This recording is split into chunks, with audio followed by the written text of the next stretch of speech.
Howdy, folks. It is DIECAST Buffet here again. And oh my goodness, man, this Fontana race was a classic. One of the best Auto Club Speedway races I have ever seen. And I want to kick the video off with this. We need this track to return in 2023. There is no way they need to build a short track out of this place.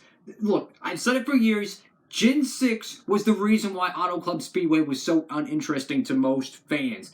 Gen 7 just proved that. Oh my goodness, what an unbelievable race. Kyle Larson gets another win at Auto Club Speedway. 5 cars already in the playoffs, but man, this race was incredible. Obviously, you want to make sure to get your Kyle Larson Gen 7 first win in the 124 scale and the 164 scale. They'll probably offer the race win in 164, but we know the 124 for sure. So make sure to pre-order that over there at Circle B Diecast. And if you want to get free shipping, you know what to do. Promo code Diecast Buffet. Any orders $20 or more over there at Circle B Diecast. Will be sale. So let's go ahead and hop into the video today. Wow. Like, I don't think I have watched an Auto Club race this action-packed and just all over the place, possibly as far back as 2011, possibly as far back as 2013 or 2014. I truly felt like I was watching the 2010 race all over again, the 2002 Napa 500 race all over again, because you saw so many drivers, comers and goers. You saw 12 cautions. The cars were incredibly hard to drive, on and off throttle time, just champion some of the greatest drivers in the sport spinning out of nowhere.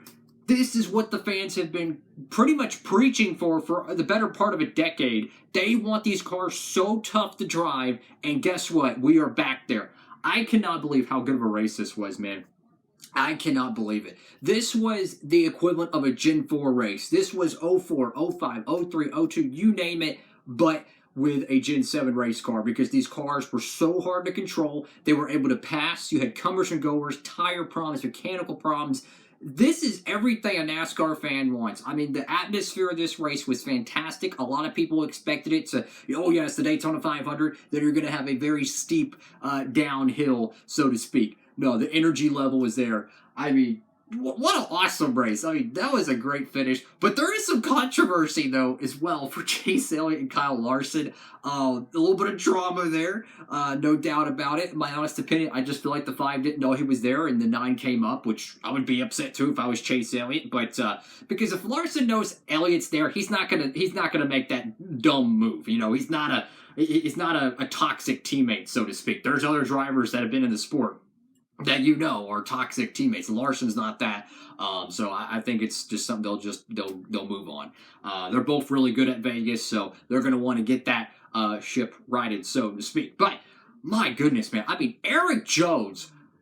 Sometimes I wish they could have 2 winners in a race, because Erik Jones was just, I mean, from qualifying to the end of the race, stage 1, stage 2. I mean, this guy had the most solid race car probably all day long. He wasn't the greatest, but I mean, his car was incredible. Daniel Suarez nearly won this race. Austin Dillon came through the woodwork, nearly won this race. I mean, my goodness, man, what a phenomenal race. I cannot say it enough. For the love of God, please make sure Fontana keeps a 2-mile configuration for next year. Don't repave it. It is in its prime. I mean, this is a fantastic race, my dude. This is exactly what we saw roughly 10 years ago with the first few years of the Gen 6, when we saw in the extreme high horsepower package with the Gen 5, and of course the Gen 4 era. This is what an old school NASCAR race feels like. This is something we have not seen in years. I'm telling you, this is incredible, guys. One of the best Fontana races I ever watched. I would not be surprised if this is considered a NASCAR Classics race 10, 20 years from now. I'm thoroughly impressed. Gen 7 is exactly what we needed. I'm not a fan of the door numbers, I'll give you that. But I tell you what, the racing product is unbelievable. Every aspect of it, I'm loving it. I think this is a great race car here. But moving forward, the next race is going to be at Las Vegas Motor Speedway. Of course, Larson won here last year. Could we see the 5 car go back-to-back? That is a very good question. But what I love so much about this is that this Fontana race had as much parity almost as a restrictor plate race. And will we see that moving forward? Possibly at Phoenix, possibly at Richmond, possibly at Texas, these tracks that generally the big 3 teams dominate year in and year out. Will this increase the parity? Because certainly even Stenhouse, I mean, who is pretty much a tried and true restrictor plate racer, was having a phenomenal run all day long. And I mean, Tyler Reddick, though. This guy won both of the stages, clearly the best in show, has a tire go down, gets collected with Byron, and took out a really good 24 car as well. But this felt like an old school race, man, where not always the best car is going to win it. You have to have, you have to have good pitch strategy. You have to have a great race car. And you just got to survive, man. The attrition rate in this race was incredible, man. Now, I did pick Ryan Blaney to win this race. He didn't win it, unfortunately, but hey, I'm super happy Larson won it. Tell you the truth, like, if like 13 out of the top 15 drivers would have won this race, I would have been okay with it. I mean, you had guys like Kurt Busch, Eric Almirola, Austin Dillon, Eric Jones, you name it, just so many different drivers just scattered throughout the field. You can't say this race was boring. I mean, this was one of the best Fontana races we have ever seen in a long, long time. We need to keep this track. The Gen 7 car proves that theory that Gen 6 was the problem, and it is not Auto Club. Trust me, the 2020 race doesn't even, it can't even hold a candle, much less to this race, let alone the awful 2018, 2019 races here where literally nothing happened.